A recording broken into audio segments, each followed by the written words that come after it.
Hello, I think we're live. I'm just going to suggest to you to please introduce yourselves or say hi, and certainly put your questions in the private chat, in the comments section. So, because we're going to be kicking off the presentation with our special guest today very shortly. So, first of all, before we get started, I'd like to acknowledge the traditional owners of the land on which I'm meeting with you from today, and that is the Gadigal people of the Eora Nation. And I'd like to pay my respects to their elders past, present, and emerging. I'd like to introduce myself. My name is, let me just turn that music off. Hold on a second. You can still hear it. Okay. All right, so I'd like to just introduce myself. My name is Emma Jones. I am the founder and CEO of Project F. And Project F, for anybody who doesn't know the business, it's a social enterprise working with organizations large and small to address the underrepresentation of women in technology. Now, the topic that we're covering today is sponsorship programs. So every time the topic of sponsorship comes up in the course of our work, there tends to be a debate. There are common misperceptions about what a sponsorship program actually is, and of course what it isn't. So my own experience has led me to pursue this to quite a deep level, because I saw certainly in technology that there are and were and probably still are a lot of informal sponsorships that take place. There is a big difference between mentoring and sponsorship, and sponsorship has to be directly within your organization by somebody who is putting their neck out for you and has skin in the game to make sure that you are progressed, or that an individual that they're sponsoring is progressed. Now, what I used to see a lot of was men who were developing relationships across the organization that women weren't, because women were in the minority, and women were not always at the pool table or the ping pong table or over the pub, or at the craft beer sessions that happened after work, which was really, all of that stuff was really commonplace in the environments that I was used to working in technology. And so these relationships would develop, and then those individuals would get access to opportunities and relationships, networks, jobs that they perhaps wouldn't have done if they didn't have that. And when I give presentations, I talk quite a bit about the Friends episode. If you've ever watched Friends, and I know lots of people have watched Friends, I certainly am a big fan. And there was the one where Rachel smokes, which is the one where she works at Ralph Lauren. She's got her dream job and she's on her first day loving it. And then everybody in the office goes out for a cigarette. She doesn't smoke. And so she doesn't go. And she quickly learns that all these conversations happen outside where she's smoking, where the smoking area is. And people are going to things that she's not invited to and getting access to things that she's not. So she, of course, starts to smoke or pretends to start smoking in order to get in on these conversations. And it's those kinds of informal relationships that can lead to sponsorships of people that create this phenomenon of in-groups and out-groups. And that's where disrupting that in terms of creating actual real sponsorship programs can be incredibly beneficial to diversity, equity, and inclusion initiatives and efforts in an organization. So without further ado, I'm going to introduce our special guest today, who is Yolanda Beatty. So I've known Yolanda for a few years now, and I went to her when one of our customers was looking to create a sponsorship program in their organization, and we're looking for a vendor, and introduced Yolanda, and she was successful and won the business and has developed a program at that company, which is what she does elsewhere as well. And it was incredibly successful. And it was a very tricky technology environment where the outcome was to try and create more diverse leadership. and it's proven to be what it says it does on the tin. So I think I couldn't think of no better person than Yolanda to talk to you about this today. So I'm going to bring her in and hand over to her. Welcome, Yolanda. Thanks for joining us today. Thanks so much for having me. I really appreciate the opportunity. No, great to have you here. So I'm going to let you just present your on your topic today, and then we'll do some Q&A. And obviously, if there's questions that come up through the course of the discussion, I'll curate those for you towards the end, and we'll just have a conversation afterwards. But would love to hear everything you've got to say. So I'm going to hand over to you, and then I'll remove myself. So here is your this is your time now, and I will catch up with you again at the end. Okay, excellent. Thanks so much, Emma, and thanks so much for everybody who's joined us on the call today. Now, I'm going to assume that there are people in different kind of buckets when it comes to experience with sponsorship. I suspect that some of you have run a program internally. Maybe you've used an external provider. It's either gone really well and you're looking to how to enhance and improve it, or it hasn't been as effective and you're thinking about next steps. Or there might also be a bunch of you who have got it on the agenda. You might be in that scoping stage at the moment and figuring out how do you do it so it actually has an impact. Or those that don't quite have it on the agenda yet, and so are really just at the early stage. So I want to kind of play to all three of those different cohorts, and when we get to the questions, really keen to hear from your experiences, certainly in any comments that you might share as well for those in the earlier cohorts of having had some experience with sponsorship programs. But to a bit of a context setting first, in recognizing that for those that have it on the agenda, that there's no doubt a number of things that's brought it onto the agenda, particularly if it's becoming much more salient at the moment.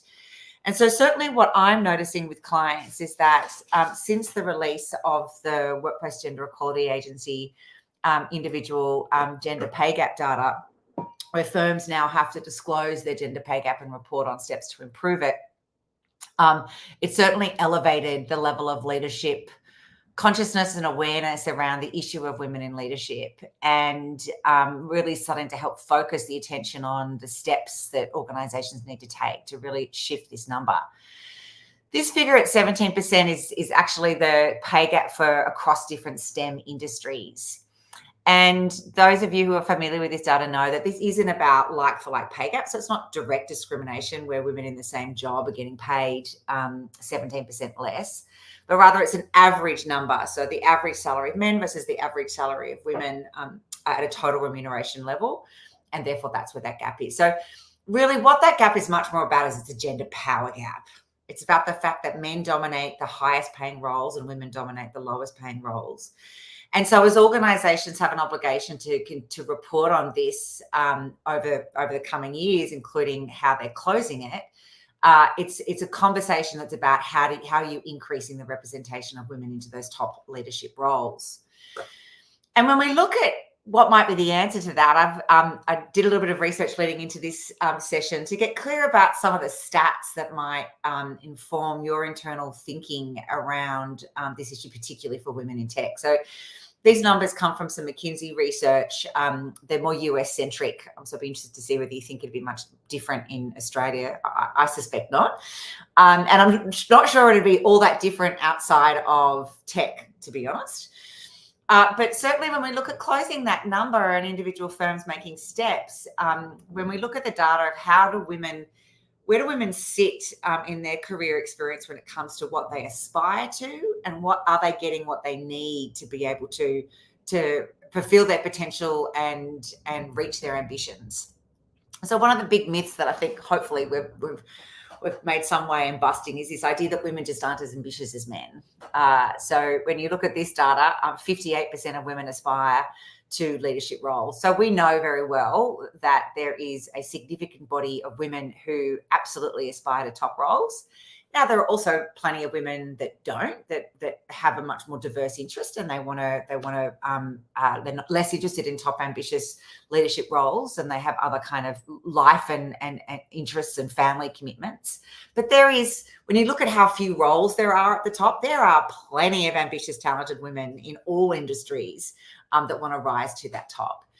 Yet in this particular data set, only 39% of those 58% said they had a mentor who can help them achieve their goal. So somebody inside the system, helping them navigate the system, sharing the unwritten rules and providing that essential support to navigate through that pathway. Then we go into drilling down to some other data here, and we look at specifically sponsorship and how that compares to men. Only 23% of women say that they're getting, so only 16% of women say that they're getting the sponsorship and mentorship that they need, compared to 23% of men. And then when we look at the absolutely essential mechanism of feedback to support your growth, 22% of women versus 31% of men.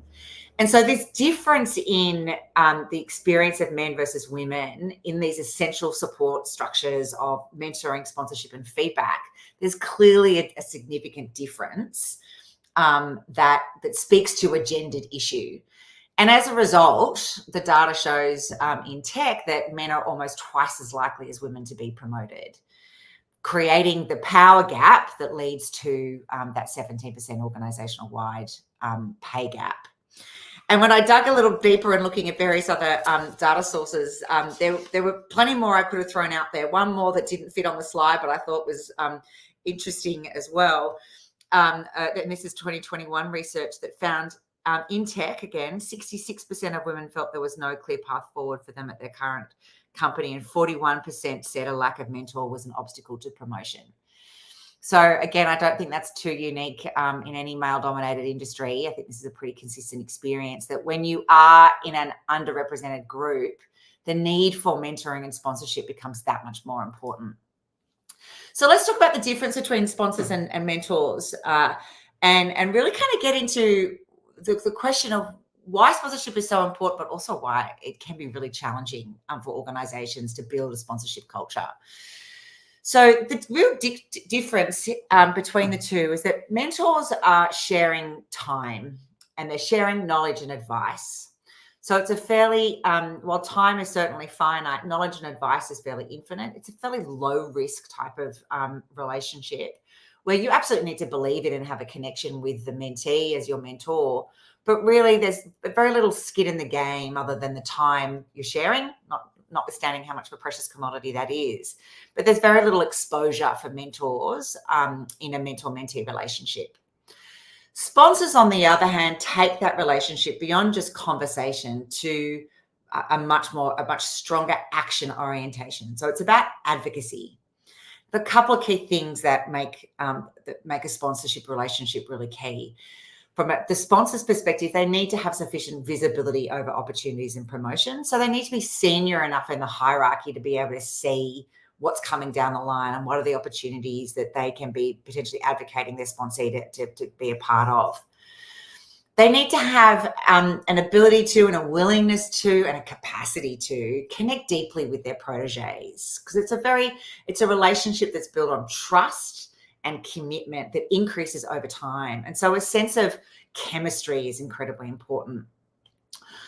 With that kind of foundation, the real action that sponsors take is ultimately about speaking favorably about their sponsee to people in positions of power, so that they're effectively being their cheerleader, their PR agent, representing them and their potential when decisions about who's getting what projects, who's getting what promotion are being discussed, but also in the background, just generally building the positive noise around their proteges.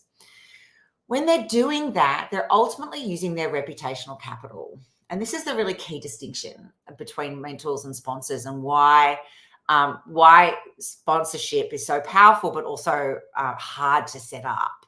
Because your reputational capital is absolutely finite. It is arguably your most precious resource in an organization, because it's how you get anything done. It's how you advance your own career and your own interests. And so you're not going to burn that with somebody that you don't have a real belief in and a real chemistry towards, so that you're managing your own reputation risk in that type of environment.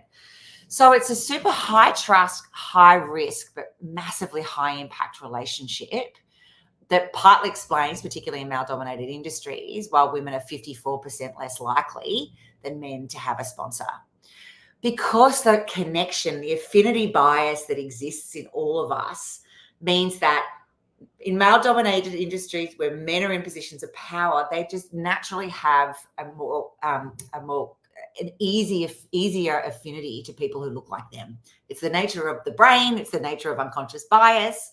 And while we would love great leaders to be able to be much more targeted in developing diverse talent at their own organic desire, based on their own desire to have an impact and their own relationships that they build, the truth is that the vast majority find it much easier to be able to connect deeply with people who look and think like them, people who have similar interests.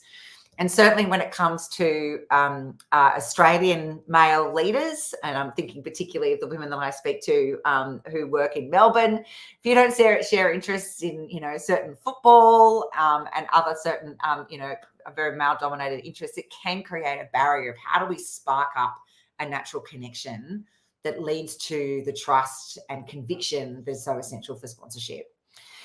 So all to say, we can't leave it to chance for people of influence to sponsor underrepresented women. But what we also know when looking at, and I'm referring to some research here by Hermione Ibarra from the London Business School in looking at the research that she's done around sponsorship programs, what's worked and what hasn't worked. And what, in her experience, she was finding that a lot of organizations had a good crack at trying to get a sponsorship program set up, usually much more, fairly light touch, i.e. let's find people to match and here's a one-pager to get you started. And found that many started to cancel the programs because they simply weren't having an impact. And the big gap was that the leaders weren't doing the work of effectively advocating for their sponsees. And so they ended up returning to mentoring programs which were lower risk, much more comfortable and easy for the mentors, but much less effective. And she certainly talks to affinity bias, or what she calls the similarity principle, as being a big reason why they tended to fall over. And what she came to was that one of the big challenges is that it's the step to advocacy in a lot of these programs has been seen as really the binary move of sponsorship. So sponsorship being you back them for a promotion or you don't. And that binary move of actively backing them for a promotion or not meant that many leaders participating in programs simply weren't either ready or comfortable to, or in some cases their sponsees weren't in a position to be in those to be ready for promotion. And so programs tended to fall over with a bit of a sense of, well, what do I do if they're not ready for that? And so her work has developed a ladder that I've adapted a little bit for my experience in working with my clients, that says that it's not just about the ultimate step of advocacy, using reputational capital to publicly advocate for promotion and access to opportunities, but there are a number of steps along the way that sponsors can take that help build the trust and the connection and the relationship over time in the lead up to those underrepresented talent being ready for promotion, as well as getting the sponsor in a position where they can feel more comfortable on the various different steps in that process. So we start at the bottom to also recognize that mentorship is important. Mentoring is about recognizing that there are unwritten rules in every organization, and navigating systems and politics is hugely time consuming and a massive mental load for most people, particularly when you're in an underrepresented group. And so the unwritten rules can become harder to be able to identify. And so mentors are essential to be able to provide that advice and support, to be able to coach to their current potential, but also their future potential. But if we move beyond that, beyond just the advice, and we actually start getting more skin in the game, the next level up in my model is enablers. Enablers do the deeper connecting work to really understand the barriers that underrepresented groups face in their day-to-day. So it might be about they're not getting clear feedback. It might be about difficulties in navigating hybrid working or flexible work. It could be about unrealistic demands for travel requirements. Could be any number of things that the system is imposing as a requirement that might not necessarily be necessary. It's a blanket or requirement, but that is impacting their protege or sponsee, particularly because of their status, I feel like, as part of an underrepresented group. And so identifying those, connecting with those, and finding opportunities to address them at the system level is a critical next step in this ladder. Moving up, then we're starting to get closer to the advocacy piece, where the reputational capital is starting to come on the line when the sponsor is connecting talent to high-profile networks and opportunities. So opening up doors to people that are relevant to the sponsee in advancing their career, but also relevant to them in getting the job done, and using their reputation and their networks in order to be able to warm up those intros. Next, we go up to amplifier. And amplifier is about boosting confidence, platforming, and reinforcing their sponsees. As an amplifier, it's the opposite of what we so often hear women do, where women will say something and then a man will say the same thing, 10 minutes later in the conversation, and people haven't really acknowledged what the woman said, and then the bloke jumps in and it's 10 minutes later and it's, oh yeah, Fred, that's a great point. I'm astounded how I still hear anecdotes and stories of women, finding their ideas overlooked and claimed by somebody else, particularly the case in more male-dominated teams. Whereas I had a senior woman say to me the other day for some work I do with the investment management industry, where it just feels like men and women speak a different language, and often, women's voices just don't get heard. And so having sponsors that are in the room backing up your point, using their reputation to boost your credibility in your argument, as well as providing air cover when you're taking on, or their sponsee is taking on high-risk projects, so that and stretch projects, so that any negative criticism that might be either unwarranted or unfair or not in a reasonable context is balanced by the sponsor providing that air cover and that amplification of their sponsee. And all of that are incredibly valuable steps and arguably important steps to make before somebody might be ready for promotion, before the sponsor actively uses that reputation in order to be able to advocate for promotion. Remembering as well that a sponsor can only really effectively do that to, a couple of people at any point in time in order to have impact. So even though we've got multiple layers that recognizes from mentor to sponsorship, there are steps to take at all stages. Effective sponsorship requires you to be an evolved human.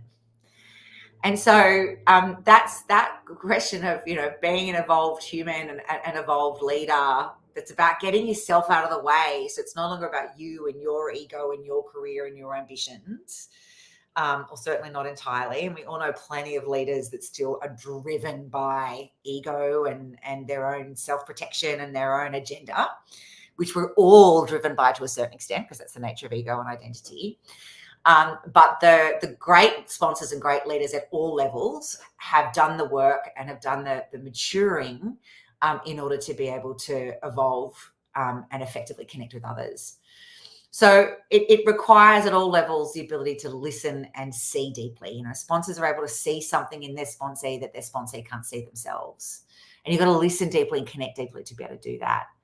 But not all sponsees are going to be perfect, of course. They're going to have plenty of areas of growth. And so sponsors need to speak candidly. They need to be great at giving feedback.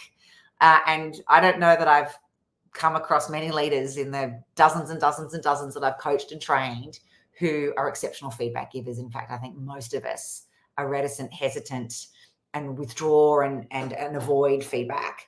And so the ability to be able to get and give really great feedback and speak candidly is an incredibly important part of a great sponsor at all levels. They also need to show up. They need to turn up to meetings. They need to have great integrity around their relationship and their commitment to this relationship, so that they can ultimately take the effective action that makes a difference.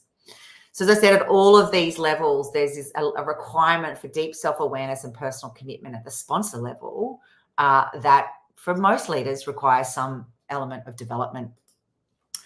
We call that an adaptive challenge, so that for most leaders moving into sponsorship, that they need to fundamentally change at the level of identity and mindset in order to be a great sponsor.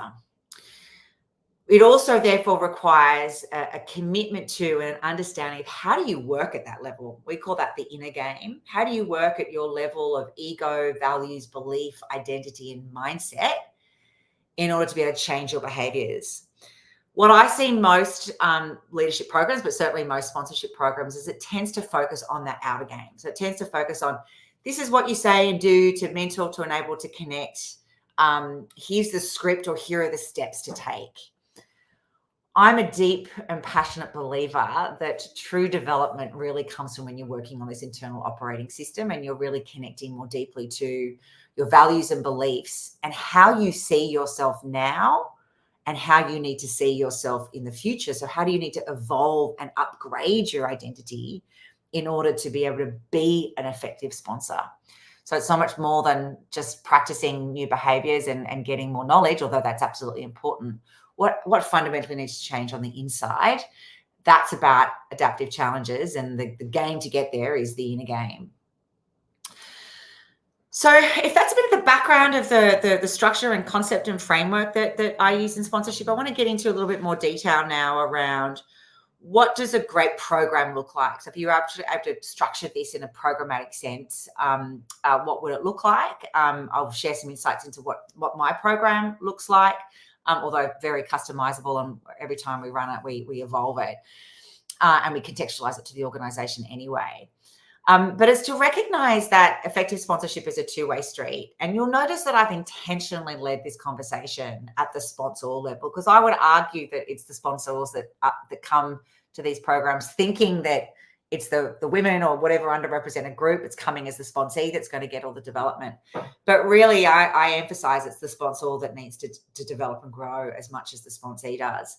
And when I've run programs that haven't had quite as much emphasis on the sponsor, it tends not to go quite as well, or the conversation comes back and says, oh, we really need to get better at working at the sponsor level. Because just because there might be an understanding of what is sponsorship and the difference between sponsorship and mentorship, that doesn't mean at an individual level the leaders have done the work in order to be able to become an effective sponsor. Something that you almost need to develop and change into being, because it is such a shift from your day-to-day management mentor type of relationship. So when we run the program, it's always a sponsor-sponsee stream. So it's a joint development experience running over the same time with different points of connection throughout the program, beginning, middle, and end. And some consistent concepts throughout the program, so that sponsor-sponsees have a language and have a development journey that's aligned enough that they can actually share what they're learning and experiencing in the process.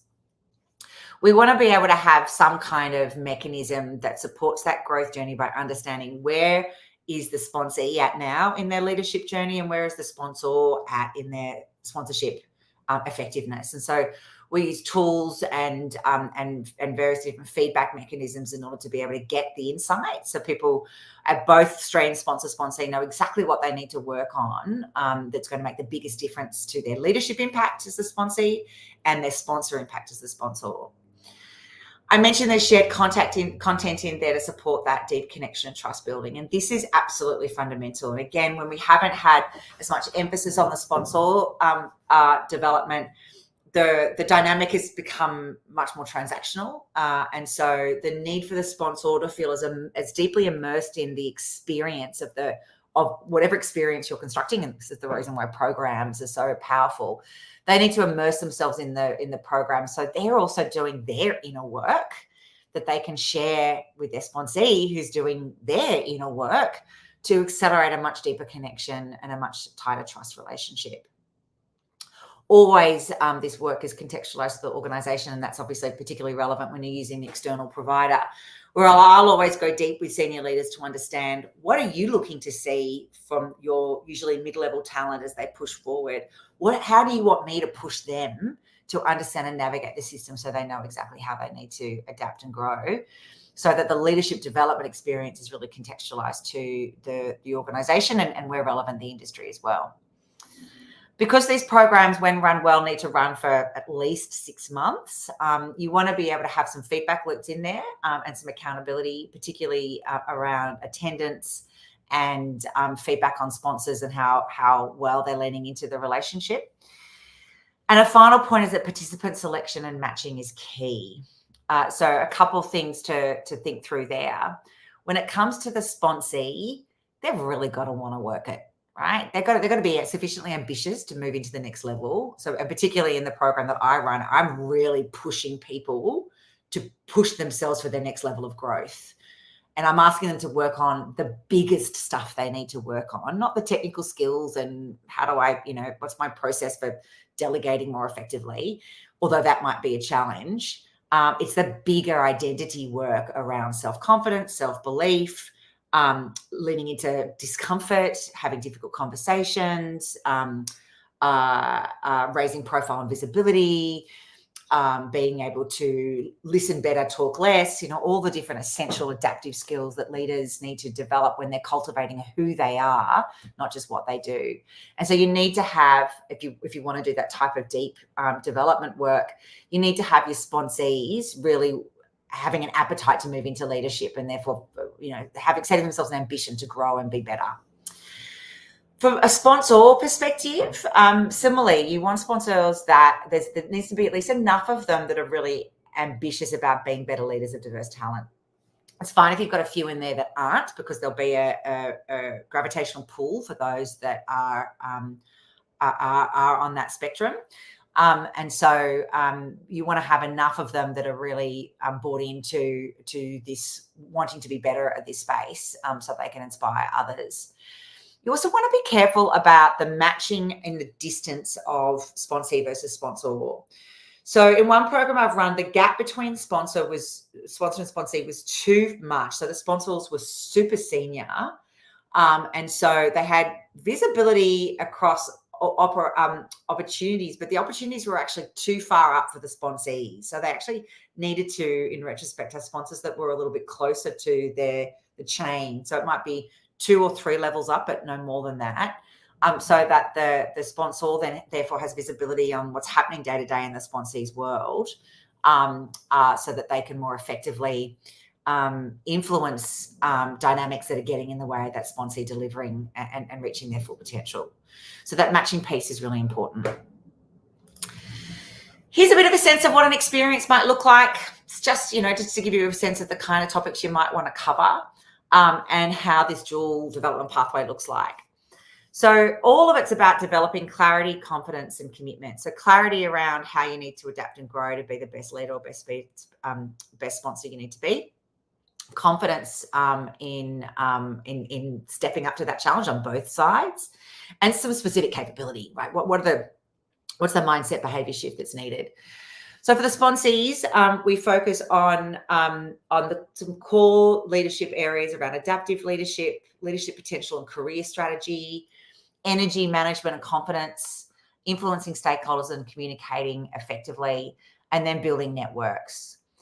Then at the sponsor stream, it's really all about connecting with their identity and upgrading their identity around sponsorship, looking at what needs to change, what their adaptive challenge is, and then drilling down into each of the ladders, the sponsorship ladders of enablers, connectors, amplifiers, and advocates, so that they're able to get much clearer about what they need to do differently and how they can dial up their sponsorship effectiveness by taking on these different roles.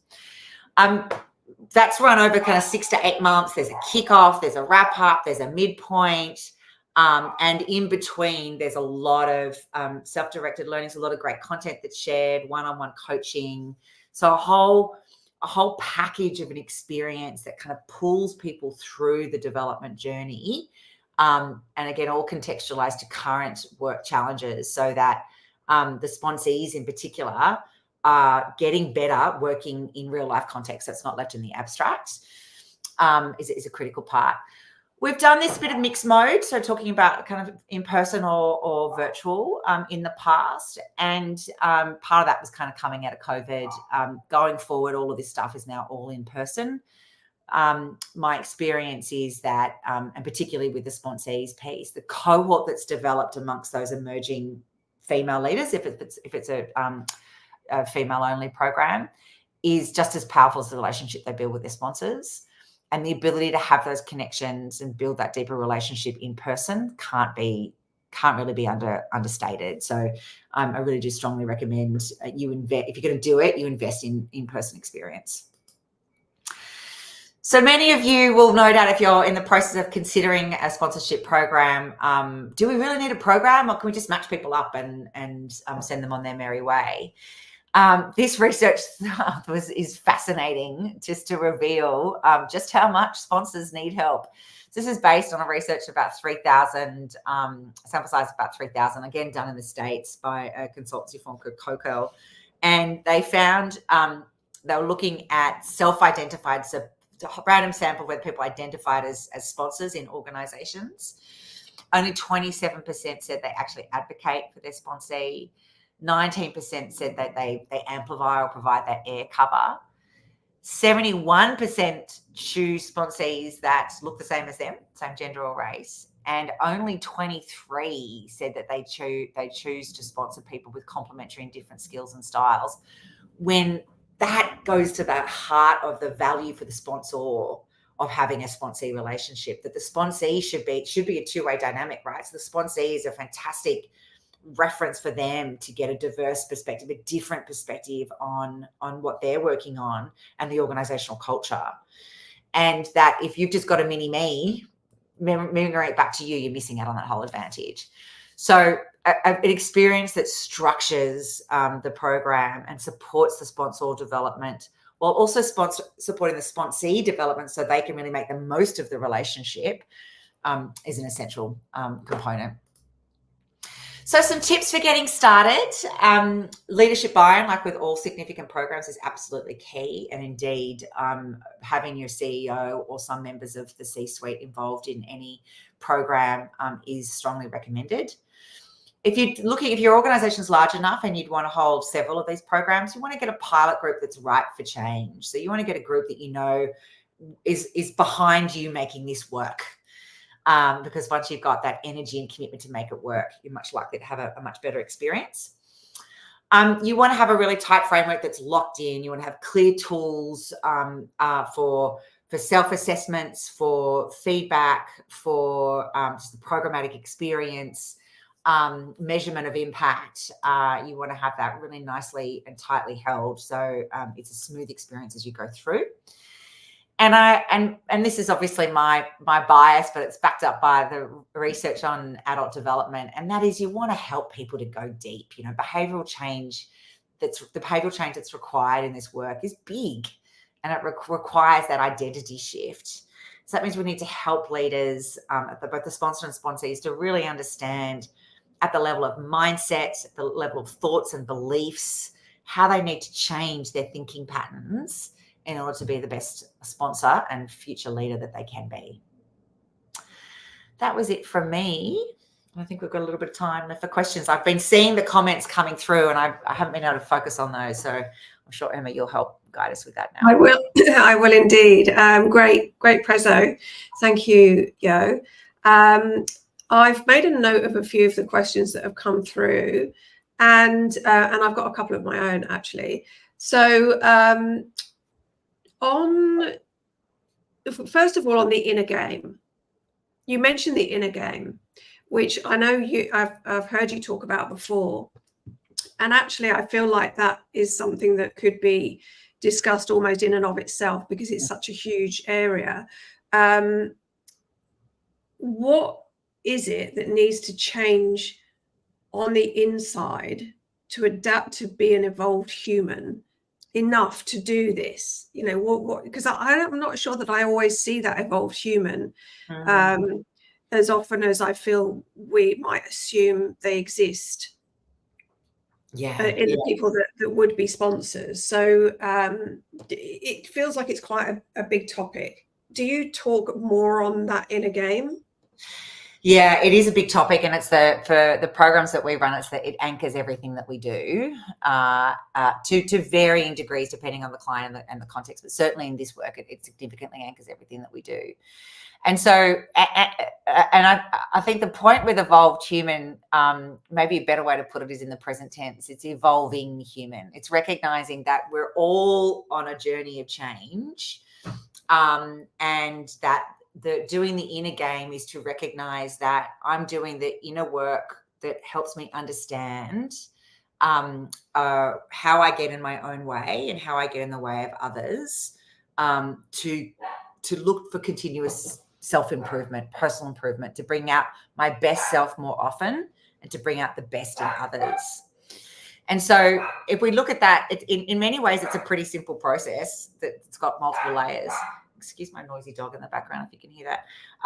The first piece starts with deep self-awareness, right? So it's understanding what are my strengths and what are my shadows.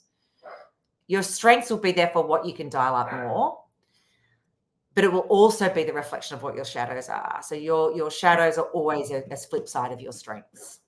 Mm-hmm. When we then connect deeply with our shadows with a lot of self-compassion, because last thing we want to do is go into blaming ourselves, we then understand, okay, so how is it that when I'm stressed, when I'm just operating from my reflexive, reactive self, what do I do that doesn't serve others?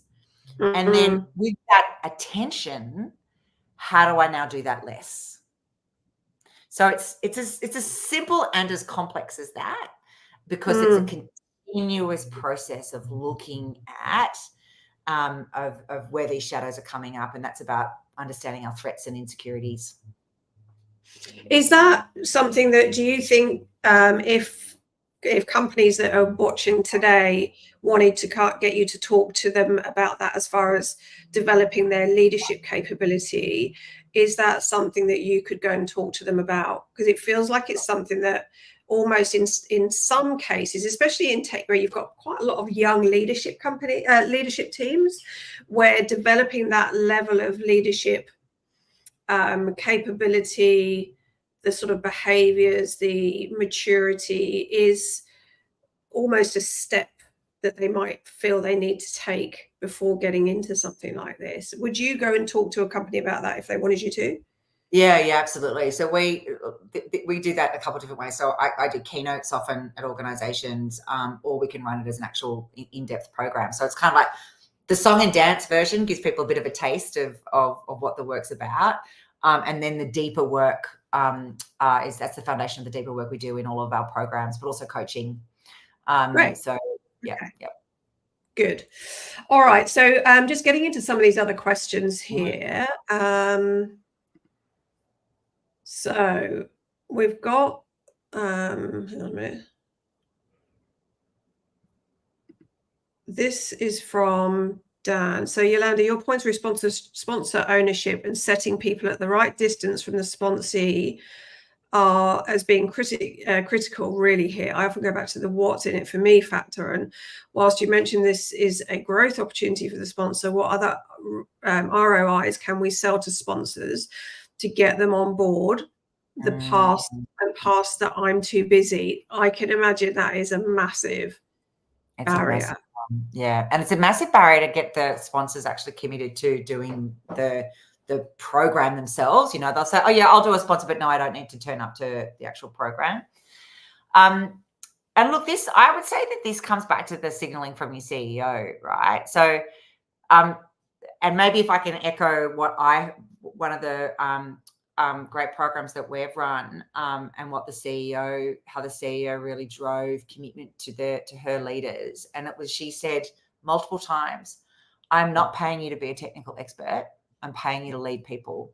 This is fundamental to you leading people. This is the most important thing that you could be doing right now, is getting better at this. And so that's where it's got to come from. It can't come from HR. It can't come from the program facilitator. It has to be the CEO saying, your most important job is as a people leader in this organization. And this is about you being better at it. And then suddenly the conversation becomes much more straightforward. Now, whether people actually get that and they're still dealing with their day-to-day pressures, you know, that's going to be, you know, on a case by case basis. And I get that I'm too busy. You know, I think we're all experiencing that. And the most important role to be able to make you less busy is to lift the capability of your people. And sponsorship is a really important part of that. Yeah, I suppose so. This really is about how you frame it. I think and this comes back again to this whole sort of leader capability and the putting an emphasis on leadership capability. Again, in technology, it's definitely an area that is under high scrutiny, but sometimes you know, these are the things that get missed. Is that level of responsibility that comes with leadership beyond just the, you know. And I think this is particularly the case in any technical type of industry, right? So the other industry that I do a lot of work with, as I've mentioned, is investment management. So hugely technical people in same but different ways. And rising to the top in many organizations is about taking on more people leadership responsibility, even though your technical expertise is what you're good at and not necessarily people leadership. And I know there are a number of organizations that are creating technical pathways so that to overcome that, which is amazing. But still, many rise to the top through people leadership while relying on their technical expertise in the process. And so, and really, what that work of leadership is, as I kind of said already, it's about cultivating who you are, so you can realize what you need to do differently and how you need to grow and how you need to change to be able to bring out the best in others. Yeah. I like what Dan's put here. So looking at embedding it as a leadership behavior and part of performance review. So one of the things that we encourage companies who are on our program to do is to drive leadership accountability for diversity and inclusion. So the answer to that question would be yes. So we suggest that companies add it to performance reviews for leaders that say, what have you done in the last quarter or 6 months or whatever the period is, towards our strategic objective as a company of achieving our diversity goals. And if that, however you put that, this would absolutely answer as one of those things if they've, you know, stepped up to address their ability to be a sponsor or have started to advocate and sponsor for individuals. So yeah, I think absolutely. I think embedding it as a leadership behavior and even adding it to the standard sort of KPIs would be great. And I had in there, what if we did it as part of the interview process? So what if we interviewed people and said, you know, sponsorship is a really important part of leadership. You know, particularly when it comes to improving underrepresented groups, who are you currently sponsoring, and include them as your see where you could get them in references. You know what? That's great. I love that, because if you want to embed this as a cultural, you know, cultural expectation of your leaders, then it has to be woven into the other parts of the journey, right? Of your leader employees, that says, okay, so this is how we do things here. This is what we do. And this is one of the things we really believe in as being an effective mechanism. Therefore, we ask that at interview. And that sets an expectation that even if it's not something a leader has done when they first come, that actually this is going to be expected of me. So I'm going to need to do this. So I love that. So I've got a question about the so this is a practical question that we often get asked, or it's not necessarily we often get asked, but it kind of comes up as a, well, should we do this internally? Would we be better off engaging an external partner to run a sponsorship program, or should we, you know, we want to do this ourselves? What would you recommend? I mean, what do you see as the benefits of running one externally versus internally? Yeah, well, why don't I start with benefits of running it internally? It's obviously cost. You know, if you've got internal L&D people that know how to facilitate these types of conversations, then you've got that resourcing capacity. They also have a better sense of the dynamics in the system, so are better able to potentially provide feedback and guidance in the room and follow up. Yeah. The challenge, though, that I see with that, and so the feedback I get of why people want to come externally with this and what they value in the external, is that if you're doing the work that's at a fairly deep level, like what I'm proposing here, is that it's a certain level of type of facilitation expertise. And there's a trust and vulnerability component that can be hard for an internal L&D person to establish. And so, and really the trust and vulnerability is absolutely key. You know, I don't, every single program that I've run, there are tears. You know, it's an emotional experience, particularly for the sponsee, because to support their leadership development and the sponsors. In fact, there's been some tears for the sponsors as well. You know, so you that kind of deep identity work, that deep value work, requires trust and vulnerability, and it's very hard to do that when you're an internal L&D person. And the external voice just becomes an authority in the room that's hard to replicate internally. Not impossible, but hard to replicate. I think the main thing is, whatever you do, don't just match people and get them a piece of paper, because that's never going to result in effective sponsorship. And the research shows that time and time again. But a lot of the work that you do when you do this, and I'm thinking to the time that obviously you've done this for one of our customers, there's quite a lot of sort of coaching work that happens with the sponsors as well. So is it likely that a company is going to have that capability internally to do that effectively? Yeah. And I mean, some organizations have, you know, really sophisticated L&D, and they've got internal coaches that are available for all that stuff. And it's amazing, right? You know, particularly in tech, in high growth tech organizations. But yes, it's highly unlikely. And the coaching component is arguably it's the combination of the coaching and the in-person workshops that have been such a game changer in my programs for sponsors and sponsees. Because it's just in that one-on-one environment, you can just probe that little bit deeper and push that little bit deeper, that really leads to the results. Cool. Okay, so I've got another question here that I want to make sure we do get answered, which is, I've got a couple actually, but how, what would you say have been the main ingredients of the best and worst sponsor/sponsee relationships?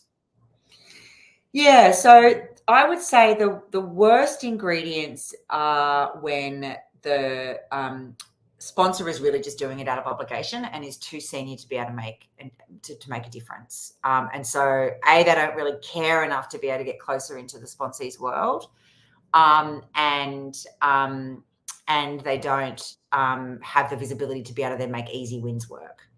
So if you're in an environment that's, I mean, all environments are really high pressured, but so the gap to make it easier for the sponsor to advocate then becomes really important. So level up to either a level up manager or the level up that is a great place to start.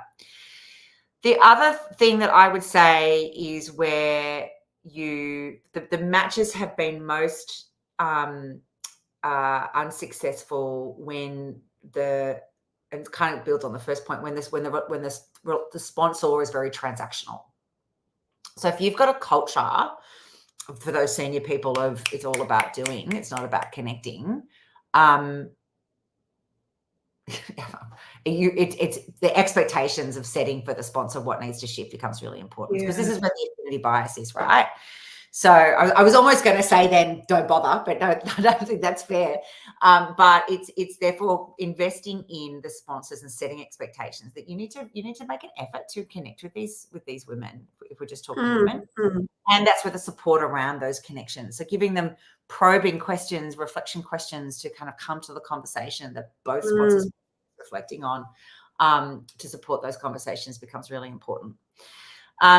And then the other thing that I would say where there hasn't been a good match goes to the selection of the sponsee, where the sponsee didn't really want to be there, like wasn't even that ambitious, or was kind of put into the program on behalf, by a manager that was kind of filling spots. So really, again, it goes back to that, finding the right selection of the sponsees that want to do the work so they can get the most out of the sponsor. Because in those contexts, what I found really disappointing is the sponsor then gets really disappointed as well, because the sponsor wants to help, but the sponsor has to come to the party with. Of course. And do you an organization with how they decide to approach that? Because there are probably a few different ways they could approach the matching process and identifying people for it. And I'm sure there are some that work better than others. So you'd help with shaping that. Yeah, absolutely. Yeah, we've got a whole different, and it's horses for courses as well. So we work closely with clients to get that right. Okay. So my last question for you before I just close out is, if you've got people on this call who are thinking about how they approach, or should they approach creating a sponsorship program, or they may be in the early stages, what's the one call to action you would give them? What one thing would you ask people who've tuned in today to go and do? The key thing is to get the leadership support. So doing the groundwork at that leadership level to get really clear of the problem you're trying to solve. Yeah. And why an investment in a program matters. So the data that I'd be collecting with that is your no-brainer data of where are women getting stuck in your system? Where's the broken one? Where's the broken rung? Where's the glass ceiling? So where are they not getting promoted proportionally to men? Or where do you need to over promote, not over promote as in over talent, but where are there opportunities to promote more women to close some gaps? Yeah. And then if you can get some either qualitative or quantitative data that captures the difference between men and women feeling like they have access to sponsors and mentors that back their potential, will give you the insight you need to shape the problem and build the commitment and buy-in. Amazing. Look, what I'm going to do for the benefit of people, so there's a lot of people who've said they couldn't make it, but they want to watch it. So this will be published on our YouTube channel, which I'll share the link in the post webinar comms that go out. So I'm going to do a wrap up of the things that so the summary, I guess, of key points to take away for this. And that absolutely is definitely one of them, because it is a bit of a long play, isn't it, this? And it is a cultural shift towards a culture of sponsorship as almost a central point of or part of your DEI strategy. So stick around after I end this, because there's a few things I want to chat to you about. But just for everybody at home, we are going to share the deck that Yo presented, so you'll be able to look at that, plus some key takeaways from today. And also, just if you want to have a chat with Yo, or you want to get her to come and speak at your company, then please do get in touch with her. It's yolanda@yoandco.com.au. Send her a note, and hopefully you'll be able to set up a time to have a call and chat with any questions or anything that comes after that, comes after today. And lastly, our next live stream session is on the 22nd of May, and it's with the CEO of Parents at Work, and it's all about, as Emma Walsh that is, and it's all about equal parental leave, the trends, what's happening with that, bit of a futuristic look at what it might look like if we do it, why we should or shouldn't do it, and everything around equal parental leave. So please do join us for that and spread the word. And thank you to everybody who has tuned in, and we'll see you at the next one, I hope.